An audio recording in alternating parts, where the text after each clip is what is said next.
hacer esta aclaración, pero me toca hacerla. Yo igual sé y entiendo que del 100% de los senadores que me estaban escuchando, el 99% me entendió. Y es que cuando nosotros salimos a hablar acerca del... Alexander, por favor, ¿me regala silencio? Es que no me deja concentrar, acá lo escucho y lo escucho y lo escucho. Colombia vuelve a estremecerse con un discurso que sacude los cimientos del poder y revela la crudeza de un país que parece atrapado en un círculo interminable de errores, silencios y desgobierno. En un escenario político marcado por tensiones crecientes, reclamos explosivos y acusaciones cruzadas, surge una voz que pone el dedo en la llaga y expone, sin titubeos, un panorama donde la indignación ciudadana choca de frente con un Estado que sigue gastando más en sostenerse a sí mismo que en resolver los problemas reales de la gente. Lo que se escuchó no fue una intervención más, fue un campanazo de alerta sobre un modelo que parece diseñado para desangrar a los colombianos mientras la crisis avanza sin freno. Colombia nunca será un país diferente mientras se siga haciendo lo mismo. Eso mismo que los colombianos tanto han pedido que cambie y que ningún gobierno ha querido cambiar. Hoy, tanto en el Senado como en la Cámara, se está aprobando para el gobierno un presupuesto superior a los 502 billones de pesos, un 19% mayor del presupuesto del año 2023. Estamos hablando de cerca de 80 billones de pesos más. Este presupuesto se divide en tres, y aquí está la parte dolorosa e indignante que yo quiero hoy tocar. De 502 billones de pesos, 61% de este presupuesto, 308 billones de pesos se van para funcionamiento, o sea, más de la mitad. El 18% para deuda y el 19% para inversión, el porcentaje más pequeño. De 502 billones, 308 se van en arrendamientos de predios que son para funcionamiento del gobierno, mantenimiento de esos predios para funcionamiento del gobierno, compra de equipos para llevar a esos predios en donde funciona el gobierno, materiales y suministros que van a esas diferentes entidades del gobierno, pago de nóminas de personal, de presidencia, ministerios y otras entidades, transporte de viáticos, de desplazamiento de ese personal del gobierno, innumerables contratos que muchos de estos son productos de esta burocracia, de esta politiquería y de este tráfico de influencias que muchas veces encontramos. Ahora, el viceministro de Hacienda me ha confirmado que de estos 502 billones de pesos, 315 son recaudados vía impuestos. Es decir, el 63% del presupuesto general de la nación lo ponen los colombianos a través de impuestos. Y de esos 315 billones recaudados a través de impuestos, 308 se van en funcionamiento. O sea, casi que los impuestos de los colombianos completicos para el funcionamiento, el derroche del funcionamiento. Y para que entiendan mejor voy a citar un ejemplo. El Ministerio de la Igualdad pasa a recibir 500.000 millones de funcionamiento en el 2023 a recibir 940.000 millones de funcionamiento para el 2024. De esos 940.000 millones de funcionamiento, casi 1 billón de pesos para el Ministerio de la Igualdad se irán en gastos como los más de 12 millones de pesos que se le van a pagar al actor porno que contrataron como viceministro de la diversidad. Y ese actor porno que contrataron tendrá un asesor, un auxiliar administrativo, un secretario, un conductor, y entre esos asesores se gastarán 100 millones de pesos. Otros 12 millones para el integrante de la primera línea que fue nombrado viceministro de Juventudes, y a él también se le pondrá un asesor, un auxiliar administrativo, un secretario, un conductor, y ahí se gastan otros cerca de 100 millones de pesos. Aquí solo hablando de 2 viceministerios, pero la burocracia es brutal. Son 740 puestos en este ministerio, 740 puestos con salarios millonarios y gastos impresionantes de funcionamiento que ya los mencioné anteriormente, oficinas, equipos, materiales, desplazamiento.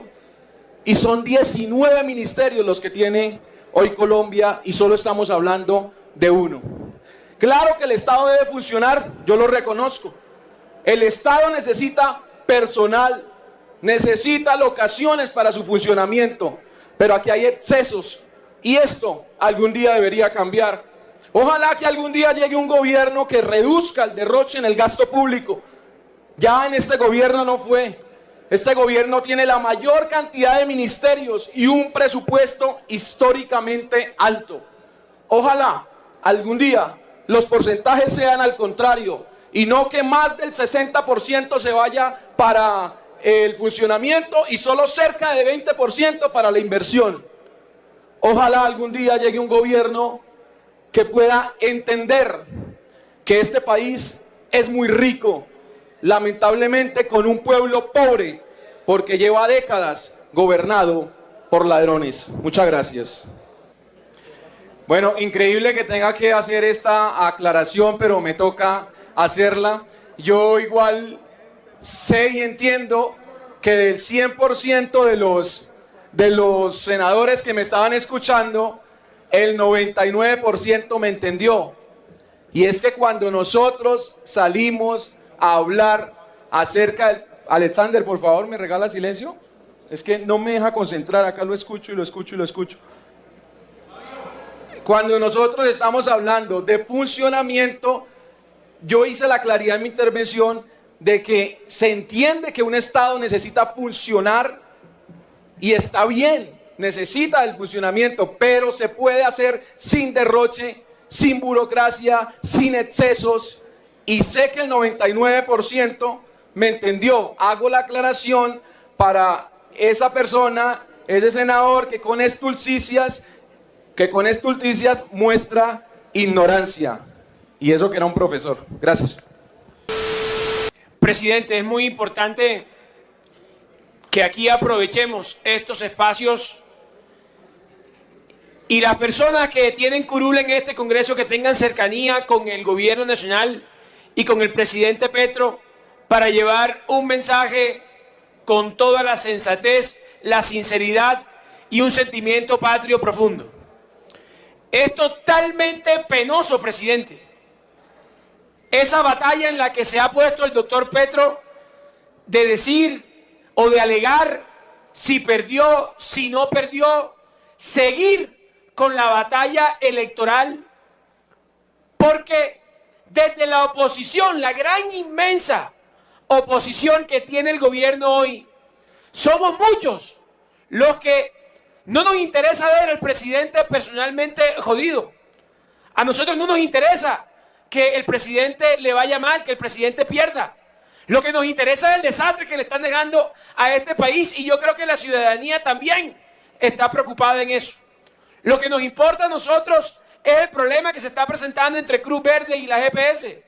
Lo que nos importa a nosotros es el problema que se está presentando en la economía, en la canasta familiar de los hogares. Lo que nos importa a nosotros es la inseguridad alarmante que se está presentando en este país. Y nosotros consideramos totalmente penoso que el gobierno nacional no se preocupe por eso hoy y esté más bien preocupado en ver cómo alega o cómo se saca o cómo se quita del rótulo de ser el derrotado en las elecciones. A nadie le interesa que Petro pierda. Lo que sí nos importa y lo que sí nos interesa es el desastre que le está dejando a este país en varios ámbitos de la vida nacional y que impactan negativamente a la ciudadanía. Desde aquí le hacemos un llamado respetuoso al presidente de la República que articule con los entes territoriales las políticas públicas que necesita la ciudadanía. La ciudadanía hoy le está doliendo su canasta familiar. La ciudadanía le está doliendo el precio de los combustibles. La ciudadanía hoy le está doliendo la inseguridad, que en ninguno de los departamentos un ciudadano puede vivir tranquilo, sacar un celular, coger un bus.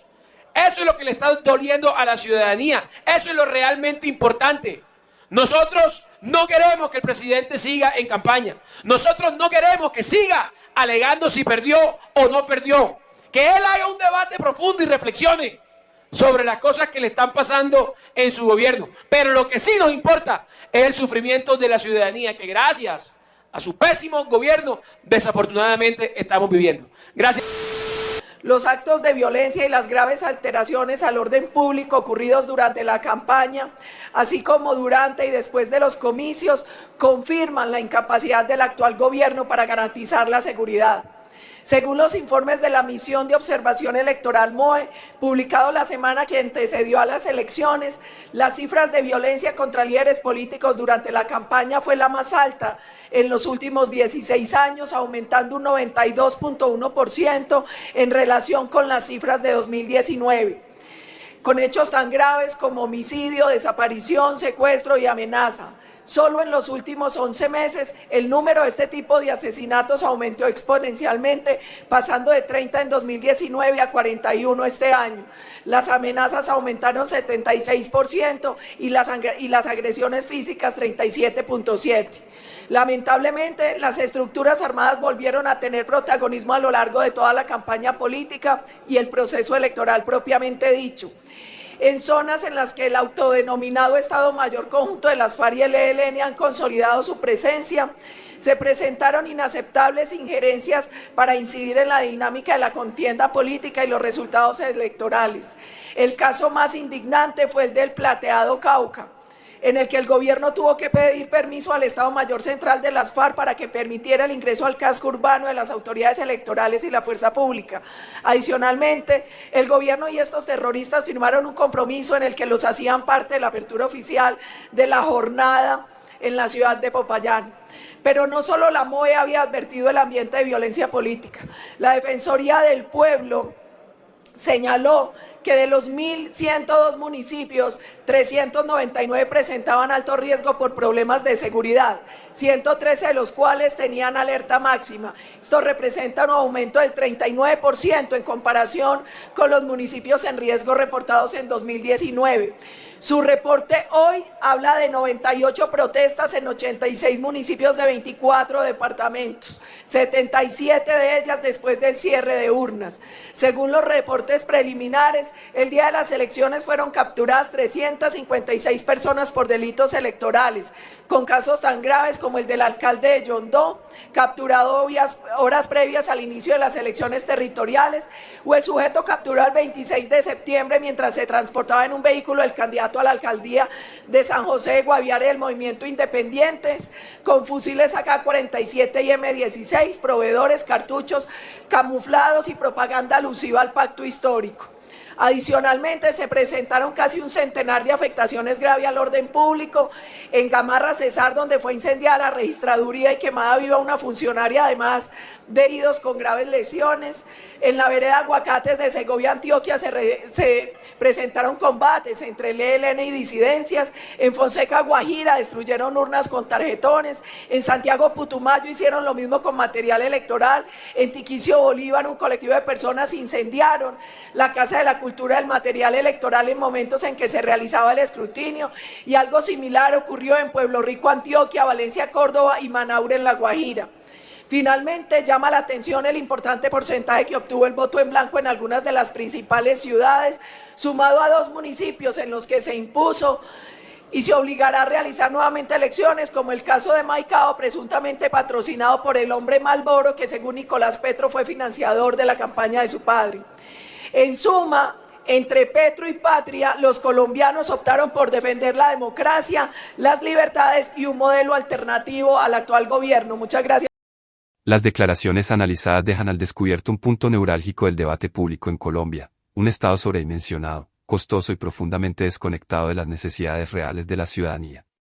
Los datos expuestos, las denuncias sobre derroche y la insistencia en un gasto público que crece mientras la inversión social se contrae, ponen en evidencia un patrón que trasciende a un gobierno u otro, un aparato estatal que consume más recursos de los que devuelven bienestar.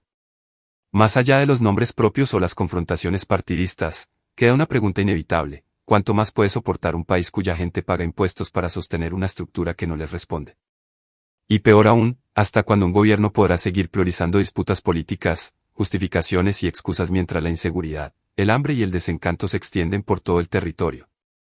Este discurso no solo cuestiona el poder de turno, también interpela a una institucionalidad que lleva años evadiendo los cambios profundos que la nación exige.